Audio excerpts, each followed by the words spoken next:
Okay. Okay, so if you could please tell me a little bit about what the Eastern Shore and Princess Anne was like during the 30s, and what kind of work folks were doing, and the whites and the blacks. Just, tell me about it. On the Eastern Shore, Princess Anne, which is sometimes called, in addition to being called the Eastern Shore, it's called the Delmarva Peninsula, which means Delaware, Maryland, and Virginia. And in 1930, I think that I remember the people coming from further south to pick strawberries and to do other field work.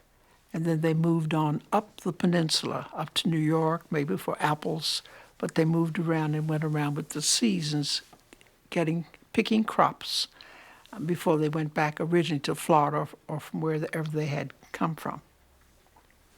Okay. What was the relationships between blacks and whites like? What was the racial climate in the Eastern Shore? I'd like to think how I could describe that. I think that a part of that sort of exists now. That sometimes we say that whites have a superior feeling, that we are a little different from them because of skin tones. I can't say any other reason why. I have worked with white, and I did that after I'd finished teaching, but when I taught as a teacher in Delaware, I remember that we had numbers. Each school had a number. And I remember particularly that the number of my school was 193C.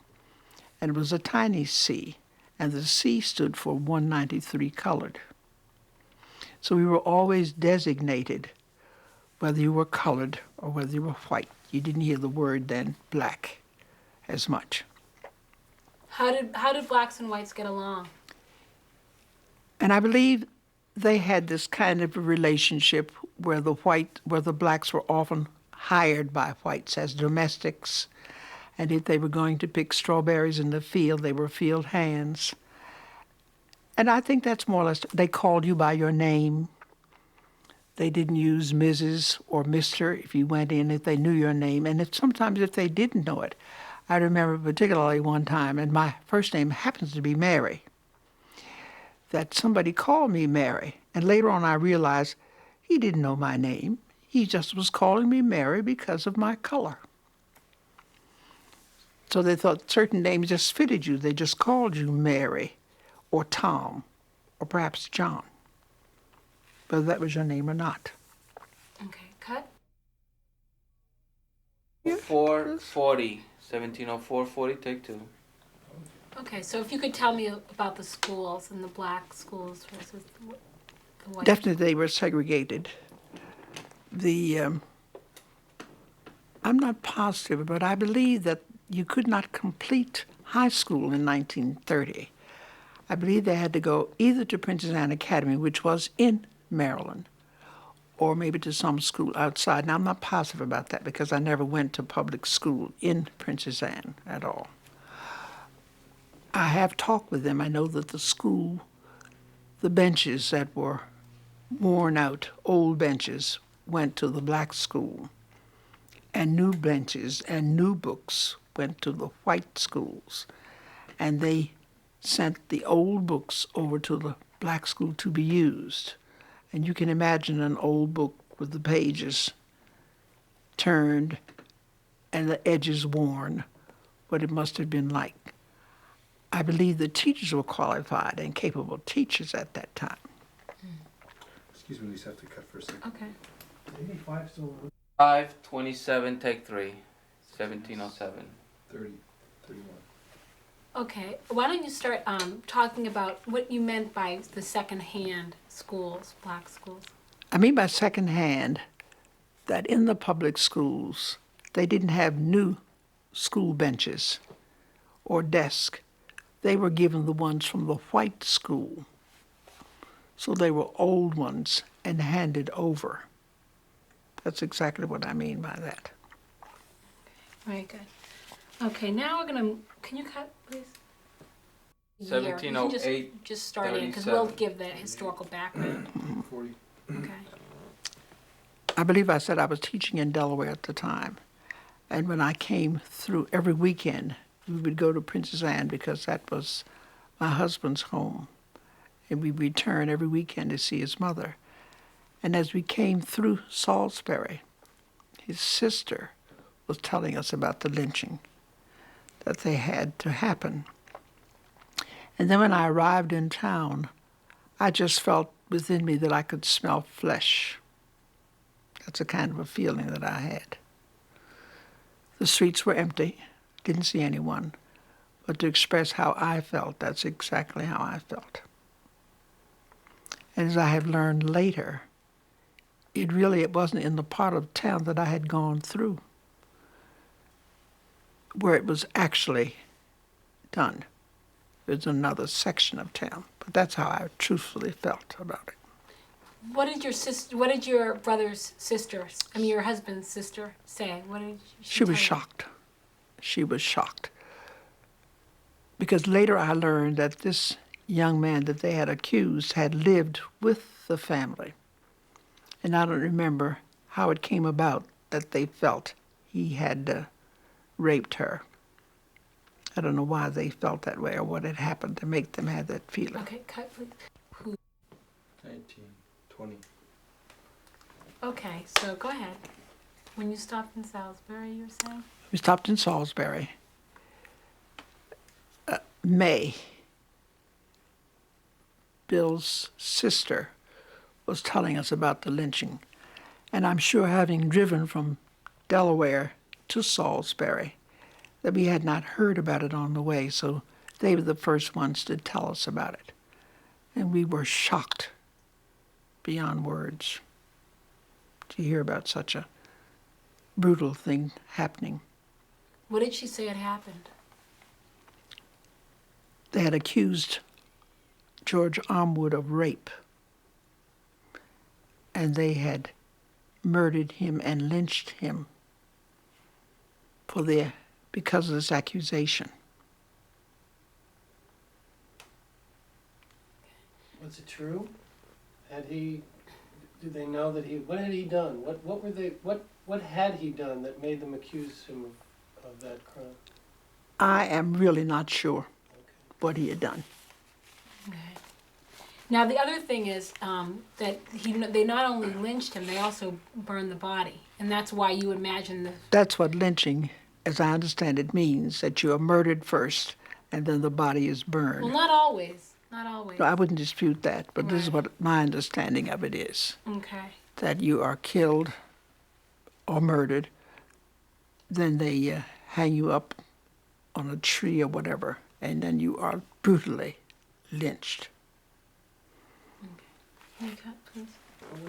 And And then 28. go into town and how you 30, felt. 31, Okay, and just 32. we'll go through it and then that'll be it. Okay, so At the time, my husband and I were teaching in Delaware. And as was our custom, we would stop further south in Delaware. We were both teaching in Lincoln, Delaware, as I recall. He may have been teaching in Frankfort, Delaware.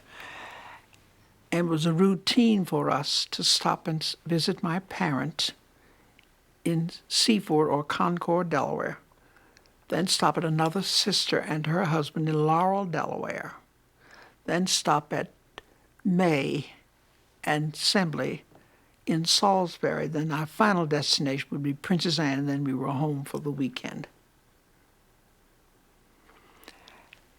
And I'm not sure, I'm sure we didn't learn about the lynching until we had arrived in Salisbury at his sister's home, Dr. and Mrs. Assembly. And of course, we were shocked beyond anything I could make you understand, having heard that. But then we kept on to Princess Anne. And I'm sure we must have mentioned it a little bit that night. And as I came into Princess Anne, having learned this, I felt that I could smell flesh, burned flesh. That's a feeling that I had. That the town to me shrieked of burning flesh. That's how I felt. thank you. Cut, please.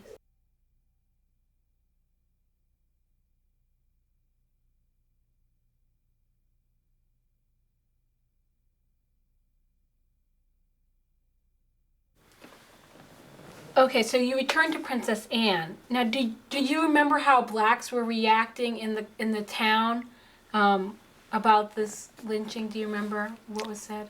I can imagine that they were fearful, that there was a hush, hush, and that they didn't want to talk about it. Did you go see any friends when you were there, and did you talk about it? Or when you did come to town, did you visit any friends? As I said, at that time I was teaching in Delaware, and my husband along with me. So when we were coming home for the weekend, we would stop by, as I repeated, on the way down. And really on the weekends, we didn't see anyone except our immediate family. So we didn't have time to visit. We were there Friday and left on Sundays to go back. But over that weekend, when you were in Princess Anne, did any of the family talk about it? I'm sure if we did, we talked about the bitterness of it, mainly. And if they knew some names, I would believe that they designated. And when I say names, it would have been whites that they were talking about their feelings toward that. Okay. Why do you think the lynchings happened on the Eastern Shore versus like Baltimore or New England? What was the climate like there? I think it was the signs of the times. I believe that there were a number of ignorant white people. And sometimes with poor whites, there's a vying between blacks and whites. It was just kind of a disdain, I would believe. Okay. And as a social custom, I mean, they said that he raped a white woman. Do you? I mean, I know that didn't end up being true. Do you think that it was just a trumped up charge, or? Well, it depends upon what you think about rape. I can't understand really how they fully decided about raping. I'm trying to think of things that really might come to me now about it. May I give you one instance? I remember when I first saw the play of Tobacco Road. And then when I first heard that language, it was shocking to hear it. But when I remembered that they talked about poor white people, and this is the kind of language that they use, and about their eating raw turnips and things like that, then I sat back and thoroughly enjoyed it because I said, this is not about black. They're actually telling the truth about poor whites. So that's how I took it. Okay, good. 42. 43, 44. Okay, you can go ahead. In the home that I grew up in, we didn't use bad language, so we're accustomed to it.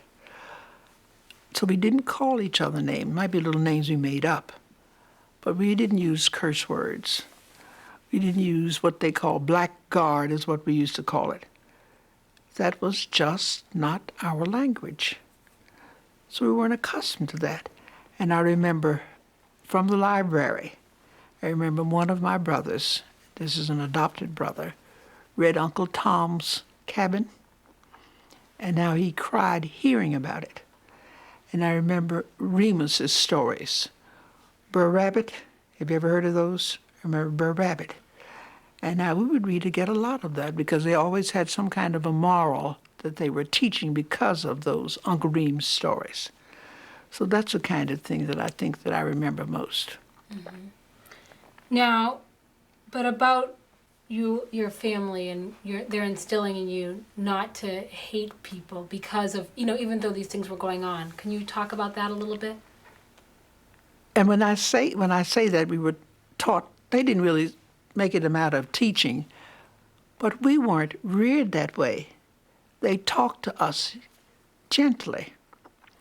We weren't called names. Sometimes I've been in laundromats, and I've heard how unkind people speak to their children. Nobody ever talked to us like that. So we just didn't know about it. And is there something else if you can think about that you can ask her about that? So we just did not know about it. There were no bad words used. Nobody called you any names. So how about, did you ever have encounter experiences where whites would call you names, or how did you react when you were confronted by prejudice? On the campus as I grew up, I was not confronted with name calling because it was a totally black campus. So I didn't go in the town at all, except if we would go in for church. And in those days, it was a custom that every Sunday you went to church, and the girls would line up and walk by twos very orderly, Okay, go on. and the boys would go to church. And I remember one thing amused me, that the boys would sit up in the gallery of the church. Take that. Got it. Okay, so talk a little bit about, the position blacks were in during this kind of time. I felt the blacks felt defenseless, which means that it went, and I'm sure they talked about it, that they talked about it in hush, hush tones. Maybe when they got back in their homes and they talked about it quietly, but not to give an outburst. Because as I repeat, they were just defenseless. You said also they were angry? Surely they were angry. Could you tell me about that again? Can you start over and tell me about how you expect that they were angry, but what they did with their anger? Okay, go ahead. I think I can be angry now. But unless I really throw fists around, you perhaps wouldn't understand it. But if I throw fist around or get a big stick and knock, you'll know then. But if I just look at you and not think of and not talk about it, something else I really want to say too. At the time in the 30s, I do remember at the railroad station, they had two doors. One door was marked colored. One door was marked white. When you rode on the trains, Pennsylvania Railroad trains, there was a Jim Crow car. If you were going past Salisbury into Delaware, you did not have to ride in the Jim Crow car. So all of this tells about their feelings. But if you're defenseless, that takes care of it. It's like a little baby. Little babies hurt when you hit it. But you're defenseless. So you cry and suffer inward. And if you suffer too long inwardly, you have ulcers. Thank you. Good. Okay. Could you ask me a question again? The question is with lynching as a possibility all the time, how does that affect a black person psychologically? I think it's always there. But it's the same kind of way that right now, if I am, let's just say if I'm traveling. I'm sorry, I hate to interrupt you, but we really do need to stay in that time period, in the 30s. Well, this is that and how, time and how period, that- right? You just live with it.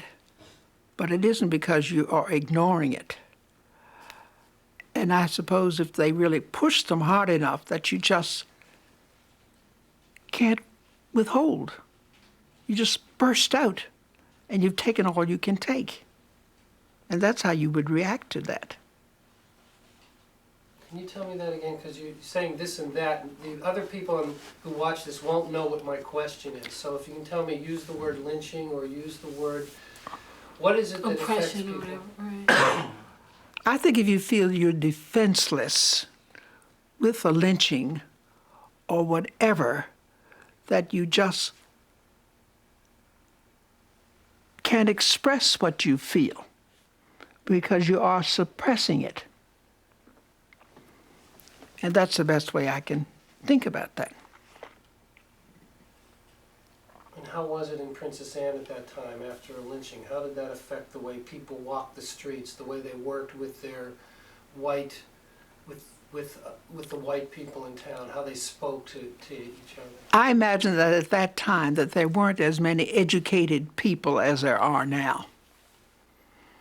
And of course, sometimes when an educated person, you feel inferior to someone else who's educated. And I believe that this is the kind of feeling that they would have. Do you think lynching was something to keep black people in their place? Do you think it was kind of a weapon in a way? What is their place? That's a good question. To keep them, to Okay. keep... Oh, Lisa, you can tell me. Okay. Whoops. Maybe we better cut it. You'll have to Please ask the stop question us. again. Okay, he'll ask again. Okay, so Ask the question. my question, again, is there are all these many different ways, what we have been calling clubs, ways of holding things over and keeping black people from expressing themselves or getting further in life. What are some of those ways? And again, confining to that time, the Depression in the Eastern Shore, tell me about the different ways that that could happen. Tell Lisa. Yeah, and also start, about how they worked for the stuff that starting there, okay? They were domestics, a number of them were. One One being who? You have to tell me who. domestics, the blacks were worked Okay, as start again. domestics. Okay, go ahead. They worked as the cooks. They worked as the waitresses. Now, there was one that I had forgot to tell you about, and I'll tell that now. It so happens that Billy's own Aunt Gwen had a business for all white patrons, beauty shop. She learned that particular trade from her aunt, Mamie G. St. Clair. Aunt Mame would go from house to house doing hair.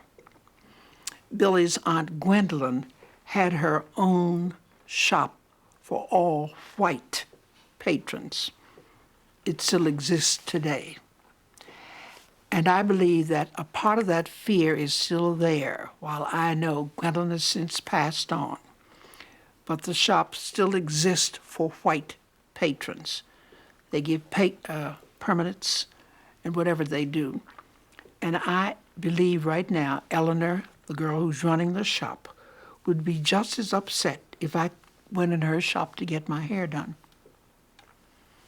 And I wouldn't test her like that now because Eleanor hasn't been out of Princess Anne.